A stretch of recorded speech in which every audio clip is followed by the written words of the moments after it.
Bom, gente, obrigada por me receberem. Eu amei a série. Podia ter mais episódios de tão boa que era. Vi tudo, assisti tudo. Assisti tudo, da primeira, da segunda. E, né, acho que é interessante falar que temos um ator novo para o personagem principal, o Nando.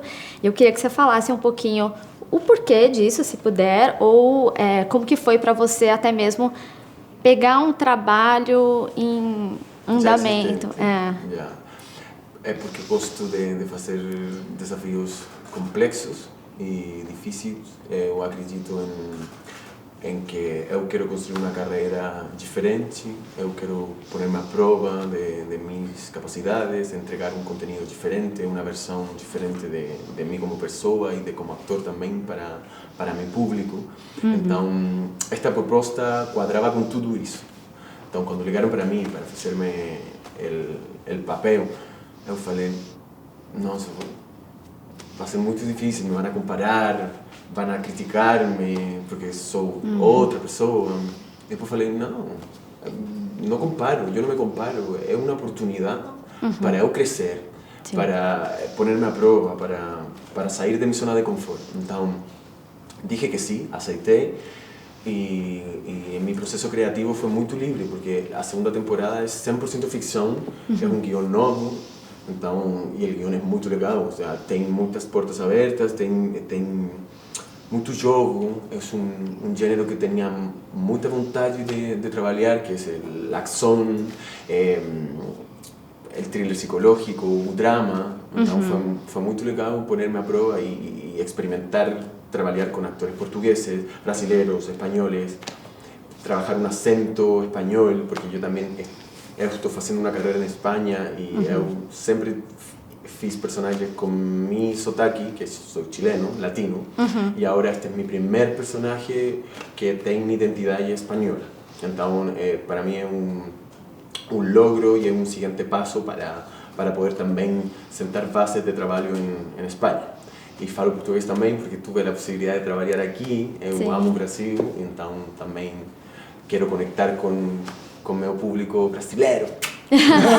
Não, e tem muito, com certeza. E eu ia até perguntar, né, como que foi, tanto para você, Bruno, essa troca, né, de língua. Eu sei que você teve o trabalho prévio, inclusive eu te entrevistei na época também. Sim? E você estava começando, acho, a falar português. Não falava não? Não, falava um pouquinho. Claro. Não, fala bem, agora você agora fala. Sim, né? Mas na época você ficou com vergonha. Mas eu queria saber como foi essa troca, até mesmo porque, por mais que pareçam línguas parecidas, ainda assim tem muitas palavras que acaba confundindo. E também vocês têm alguma história de set, de repente com alguma troca que acabou ficando engraçada, alguma situação, enfim. Cara, eu acho muito enriquecedor, cara. É bom pra todo mundo. É bom profissionalmente também como pessoa. Pra gente, é isso, é o presente, sabe? Eu acho que os streamers vieram pra isso, pra internacionalizar tudo. É claro que existe uma produção, a produção é espanhola, mas pô, tem chileno, tem brasileiro, tem português, tem americano. Isso cada vez mais vai ser comum de acontecer. É a segunda produção que eu faço, sabe? Assim. Sim. E acho que veio pra ficar e acho muito, muito bom, cara. Porque o que você faz agora é pro mundo. Eu assisto muita série, por exemplo, alemã. Sim. Olha que maravilhoso. Japonesa. É bom pra todo mundo. É verdade. Mas teve alguma situação? Assim, cômica em relação à língua? Não. Para mim, comigo não. Teve com você? Sim, porque eu trabalhei com atores portugueses. E o português de Portugal é muito diferente do português brasileiro. Mas eu fiquei muito feliz quando falaram para mim, você é brasileiro? E eu sou. Você tinha falado, carioca, Jorge Carioca. Gosto quando falam Jorge. Entrou muito sexy. Jorge. Como Jorge. Então, eles pensavam que eu era brasileiro, então, e eu não entendia nada. Porque a gente rodou em Oporto, Portugal. E claro, quando eu estava aí, saía a comprar ou tomar café, qualquer coisa. Eu não entendia nada, porque é um português muito mais fechado. Cara, mas é difícil, entender. Quando os portugueses falam rápido, então, a gente não entende. Também. É muito difícil. Então, Soraya Chávez, que é a atriz que hace de la policía, ella fue muy linda conmigo, muy linda. Ella ayudó mucho para mí, porque cuando pasábamos los textos, eu falava para ella. Eu não tinha a necessidade de falar português. Eu propus à produção falar português. Eu decidi complicar-me na minha existência mais ainda. E é bom sinal. E Soraya me ajudou muito. Eu falava para ela, ajuda para mim. E quando ela passava o texto, não entendia porque é outro português. Sí. Então, eu digo noite, ela diz noite. Então, é como todas as palavras têm outro sotaque, sabe? Então, inclusive para eles, sabe como é que eles falam? Sabe qual que é a nossa língua para eles? Brasileiro. Não fala brasileiro. Não é português. Eles falam que não é português? Exatamente. Por exemplo, eu contracenei com uma portuguesa que falava, pô, você vai falar brasileiro? Mesmo. Eu falei, não, vamos português. Do Brasil. Do Brasil. Aqui no Brasil mesmo tem várias palavras que são bem diferentes. O Brasil é muito grande, cara. Então... Eu não sei se você sabe ou se alguém introduziu isso pra você. Pão francês, no sul, é como? Cacetinho. Cacetinho. Em Portugal é o que mesmo? Portugal é diferente também, não é? É diferente, mas eu não lembro. Enfim, aí fica pra pesquisa. Mas olha só, já que a gente tá nesse papo, eu preciso te perguntar se você aprendeu boxe pra fazer o seu personagem, mas eu preciso contar uma história também. Fui pesquisar no Google se você já tinha aprendido boxe, e eu coloquei assim, Jorge Lopes, boxe, e apareceu muita foto de cueca boxe. E juro pra você, não tinha nada sobre o boxe, mas tinha sobre a cueca boxe. O boxe já tá na sua vida, tá vendo? Loucura. Eu não havia feito nunca. E não gosto também. Não gosto, não. Não gosto? Não, porque não... Eu sou muito perfeccionista. Eu gosto de fazer tudo bem. E se eu não faço bem ou faço meia, não gosto. Então, como tive muito pouco tempo de preparação, eu não levei um nível ótimo. Então, eu não gostei da sensação que ficou em mim esse deporte. Entendi. Mas tudo bem. E como vocês falaram mesmo, essa temporada ela é mais ficcional, né? Como que, principalmente para você, Bruno, como que foi o processo de ir para um caso real e dar continuidade, o que faz muito sentido, porque por mais que eles sejam presos, o tráfico continua. Então, por mais ficcional que seja, ainda assim tem um toque realístico. Então, queria que vocês falassem um pouquinho a diferença de ter a base de uma história e se vocês tiveram até mesmo algum contato de algo mais recente do caso em si. Não, assim, é lógico que mesmo sendo real a primeira temporada, a gente tem a liberdade de mudar. Deu pra entender? Sim. E foi um caso muito recente, né? Não é que aconteceu há 10 anos atrás, o que seria recente, aconteceu há 3. Eles estão presos ainda. Então, eu acho que não mudou tanto, talvez eu acho que só enriqueceu a história, com drama, com suspense, sabe? Não é só ação, só movimento. Eu acho que te dá uma liberdade muito maior na hora da criação, mas na composição a gente já tem essa liberdade muito grande. E você tinha falado em outro trabalho prévio seu também sobre ser vilão. E o que te ocasionava também. E ultimamente você tem feito bastante papel de vilão. E é interessante porque, apesar que na primeira temporada você até brincou falando que ele era um traficante gourmet. Porque ele fazia o churrasco, mas tacava um salzinho do Himalaia.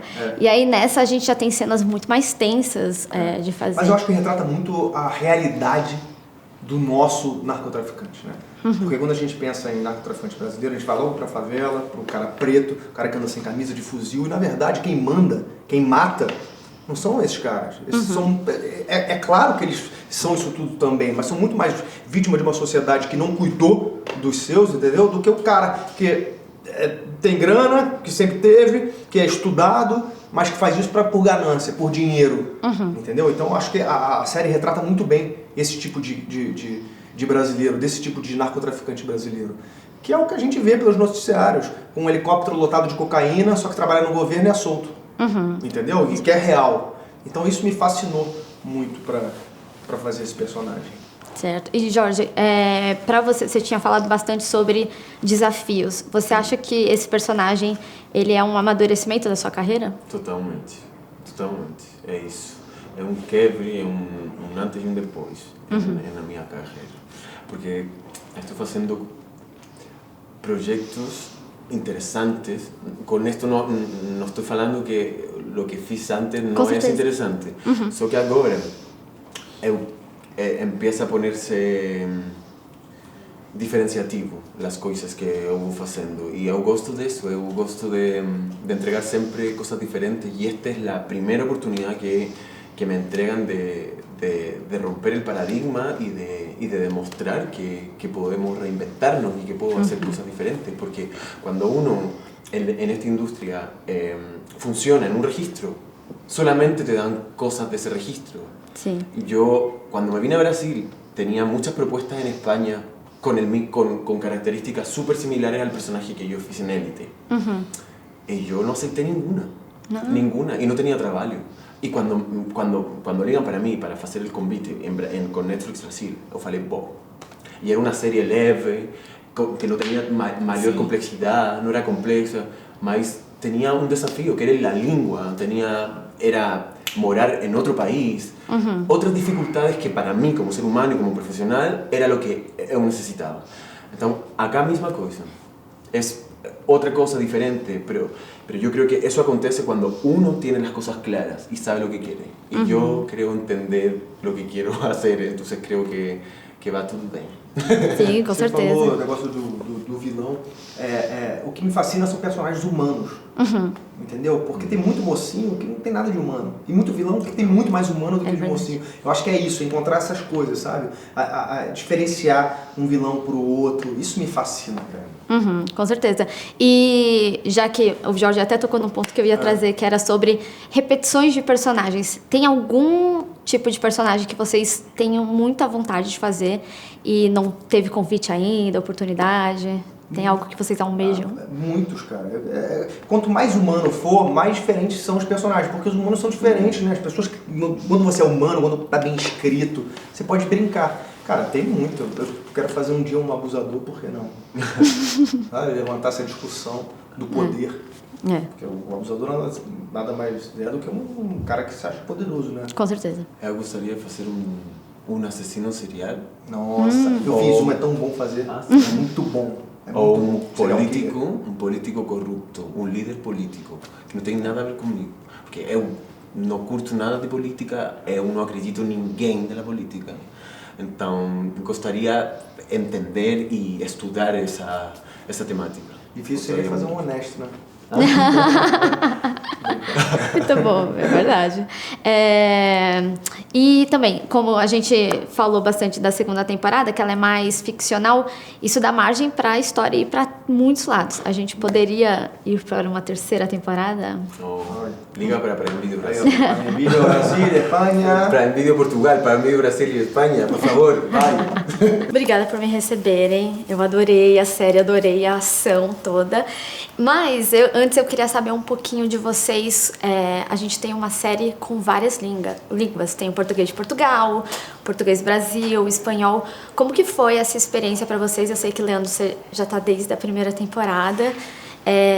Queria saber se teve alguma confusão linguística também, algo assim. Si pueden contar. Pues, yo como espectadora, cuando vi la primera temporada, yo veía, digo, ok, como espectadora funciona, yo lo entiendo, pero pobres actores, no se entienden nada. Yo estaba sufriendo, digo, esto es muy difícil. Pero es cierto que cuando iniciamos a rodar la segunda temporada, hubo algunos momentos, mi primer encuentro es que fue con maquillaje, que hablaban con portugués, con acento de Portugal, que me parece muy difícil de comprender, y yo decía, no, esto es muy difícil, yo no voy a entender, pero bueno, lo que comentábamos es que al final se genera una especie de energía de si te quieres comunicar, no sé muy bien cómo, pero consigues entenderte, y como todos estábamos remando en el mismo barco, sucede algo mágico, que es que conseguíamos comprendernos, incluso cada uno hablando en nuestro idioma. Y se genera una cosa muy rica de hacer equipo y de abrir también un poco la cabeza a otros idiomas. No meu caso, eu fiquei um pouco preocupado quando eu recebi o convite em 2021, né? Quando eu cheguei em Santiago de Compostela, né, para começar, porque a gente ficou uma semana batendo um texto, né, para fazer a primeira temporada. Então ali já comecei a criar uma conexão, né? Eles já começaram a me entender mais, né? eu entender melhor eles. Então, o dia a dia ali, a convivência, você vai entendendo, né? Eu vi que você tinha falado que tinha ficado confortável que ia poder falar o seu carioquês, né? Sim. E... mas ao mesmo tempo eu também vi algumas entrevistas da primeira temporada. Como foi pra você, inclusive, falar com veículos, né, internacionais? Eu vou me virando. Espanhol. Entendeu? É porque aquilo, né? Eu lembro que, assim, a equipe era metade portuguesa, metade galega. E tinha um pessoal também de Madrid, né? Uhum. Então, ali, no dia a dia ali, você vai convivendo, vai criando uma conexão, todo mundo vai se entendendo. Uhum. Por incrível que pareça, assim. E essa segunda temporada, a primeira a gente pegou muito o caso, que era um caso recente de 2019. Eu queria saber qual foi o contato com vocês com o caso, se teve algo mais recente entre o desfecho, né? Porque essa segunda temporada ela é bem mais ficcional, né? Em alguns aspectos. Então eu queria saber o contato de vocês e como foi para trazer os seus personagens para essa segunda temporada. Assim, eu confesso que eu não conhecia a história quando eu recebi o convite. Foi o próprio Daniel Copassaro que me falou, que contou a história, que era uma história real, que era para dar uma olhada, e eu fiquei muito assim, eu falei, caramba, esses caras foram muito corajosos. Uhum. Pô, muito, porque atravessar o Atlântico um submarino artesanal, mas que isso? Eu não teria coragem. Eu também não teria essa coragem, nunca na minha vida. E assim, eu acho que uma coisa... Eu não fui filmar, eu não fui com nada em mente para fazer a primeira temporada, né? Eu esperei chegar, né, na Espanha e conversar com o Daniel, né, um pouco, e eu perguntei para ele o que ele queria desse personagem, o que ele acreditava, e ele me falou o ponto de vista dele, e ele também me perguntou o que você acha. O que você acha, você, Leandro, acha que levou esse homem a entrar numa aventura dessa? Eu falei, é necessidade. Não existe uma outra... É a necessidade, entendeu? Até mesmo pela maneira que o Valder é, né? O Valder não é uma pessoa que você vai olhar e falar, esse cara é viciado em adrenalina, entendeu? Sim. Não é esse cara. Foi a necessidade, né? As circunstâncias que levaram ele a essa situação. E a segunda temporada ela acaba sendo mais focada na operação, né? Então eu queria saber qual que é a importância dessas histórias serem contadas para vocês, inclusive para sua personagem, porque ela acaba fazendo, mesmo que da parte legal, né, do negócio, diferente do que a gente viu na primeira, né? Que era mais a ação ali, a coisa acontecendo. Aqui eu acho que eles desenvolvem mais os por trás, né, do tráfico. Creo que eso es lo interesante de abrir la segunda temporada. Primero ver qué pasa con los personajes que hemos conocido en la primera y que sabemos que son reales porque sucedió, bueno, no exactamente, pero vamos, muy cercano. Y creo que es interesante la segunda como para ver cómo, bueno, esta marea de narcotráfico, cómo puede afectar a los diferentes estratos y que estos tres acaban en submarino y después en prisión. No dudo que con coraje, pero yo creo que más que con coraje, con que la situación los lleva, porque al final ninguno de ellos quiere pasar por esa situación, o sea, no es una decisión propia en ninguno de los casos. Entonces creo que es interesante ver cómo ellos están en la cárcel, pero igual hay otras personas que son las que van moviendo los hilos, que no están y que sin embargo sí que tienen poder y tienen acceso a estratos sociales que son muy altos y son muy importantes, y creo que es interesante investigar un poco ahí. Por eso creo que era, bueno, no sé si decir necesario, pero bueno, que es interesante este estudio que se ha hecho para la segunda temporada.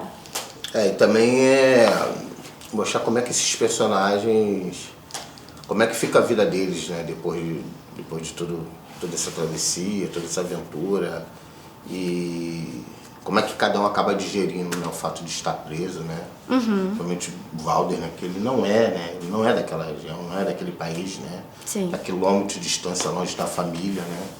Como é que eles lidam com isso, né? Com essa situação toda. E essa temporada ela tem bastante cenas tensas, né? Inclusive com a sua própria personagem, né? E o seu também, ali na prisão, ele acaba vendo muita coisa bastante tensa. como que foi para vocês o processo dessas cenas, tanto para a interpretação ou para digerir as cenas e no set, no por trás, né? Como que vocês deixavam a situação mais leve? Deixar a situação leve? Se possível, né? Tu tá dentro de um contexto ali, numa história que é o cárcere, né? O cárcere, ele é um ambiente pesado em si, né?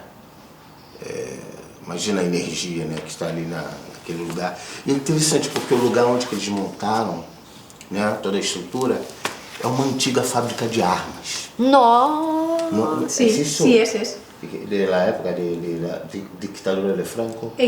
No sé de qué época es, pero me entiendo que sería de cuando estaba Franco. E você já tem uma energia ali, essa coisa da arma, né? De algo que é utilizado em guerra e que mata pessoas, causa sofrimento. Então isso acaba contribuindo, né? E eu lembro que também não fui com nada em mente para lá, né? Eu esperei chegar, né? Para poder filmar, e quando eu pisei, o primeiro dia ali que eu fui no cenário, já veio aquilo tudo na minha mente, né? Já veio aquela energia, e uma coisa que eu pensei, como é que seria eu, Leandro, numa situação dessa? Como é que eu ia agir, né? E isso, lógico, transferindo para o personagem, né? E é tenso, assim, é tenso pra caramba, né? São cenas que, quando você chega no final do dia, você está esgotado, né? Emocionalmente, e cada um vai criando a sua válvula de escape, né? Eu vou assistir desenho, né? Muito bom. Qual desenho? Eu gosto de desenho, vou assistir anime japonês, muito bom. entendeu? E é isso, né? É isso, porque uma história dessa sempre vai ser bem complicada, né? Tem um clima bem pesado. Sí, hay situaciones y hay escenas muy tensas y con mucha violencia. El otro día, cuando vimos el primer capítulo en la premiere en Madrid, o sea, hay momentos de la gente de... yo conozco el guión completo y había momentos de... O sea, hay momentos de verdad de mucha tensión, y es verdad que cuando estás rodando te contagias de esa tensión. Hay como... Bueno, es que la palabra es tensión. Hay como una tensión emocional en el ambiente, y a veces con violencia. Entonces eso lo tienes. Y luego parte del reto es soltarlo para irte a casa un poco tranquilo. Pero es verdad que cuando tienes una jornada de secuencias así, pues igual en el coche vas de vuelta a casa o al hotel o donde estás, un poco como intentando soltarlo para no llevártelo a casa. Y a veces con dolores en el cuerpo, y a veces hay con maquillaje ahí movido de toda la tensión, pero bueno, es parte también del trabajo, ¿no? Aprender a cogerlo y a soltarlo también. Sim, claro. E como foi a cena com o Bruno? Eu sei que ele é um fofo, mas ele pode ser amedrontador também, como transpassa na tela. Me encanta porque yo no conocía a Bruno. Fofo es como cute, ¿no? Como nice. Claro, yo me creo que es muy cute y muy nice ahora que lo conozco, pero yo la primera escena que tuve con él era bastante violenta y yo, madre mía, esta persona. Pero, qué miedo. Pero como compañeros hubo muy buen encuentro, muy buena energía, queríamos todos ayudarnos. Yo era la primera secuencia que tenía con él y la única en la que yo hablaba en español, y claro, y él en portugués. Yo decía, no sé si te voy a entender. Entonces, bueno, estuvimos pasando el texto varias veces y luego hicimos muy buen equipo, pero sí que es verdad que es maravilloso cuando tú estás por los pasillos viendo a un compañero que es encantador, y en el momento de motor es el personaje es un cabrón, es terrible, y eso es maravilloso, ver a alguien que es maravilla fuera y que dentro tiene un personaje tan oscuro, es un lujo poder jugar así, es maravilloso. E eu queria saber também qual que foi a dificuldade para vocês, para interpretar o personagem de vocês. Se teve alguma, se teve algo que vocês tiveram que aprender para essa temporada. Eu acho que a maior dificuldade, assim, que também não foi tanto que eu consegui de alguma forma reverter a situação da melhor forma possível, foi a troca dos atores, né? Porque na primeira temporada, todas as minhas cenas é com o Alex Gonzalez, né? Sim. Eu devo ter Trejos, né, que não está na segunda temporada. E quando eu cheguei, eu não sabia da troca. E eu cheguei, me apresentaram o Jorge. E eu falei, caramba, e agora? Mas assim, uma coisa que eu procurei fazer foi resgatar aquela emoção, aquele sentimento que eu construí na primeira temporada, né? Com o antigo Nando, e transferir para o Jorge, né? Mas teve algum trabalho que você chegou a fazer com Não, ele? não teve tempo. Ah. Eu lembro que eu cheguei, me apresentaram o Jorge, aí 2 dias depois, 3 dias depois eu comecei a filmar já, com ele. Nossa. Entendeu? Sim. Então foi Com uma ele. coisa meio tipo, falei, é pra agora, né? É viver esse momento agora, né? Não tem muito, não teve tempo pra isso.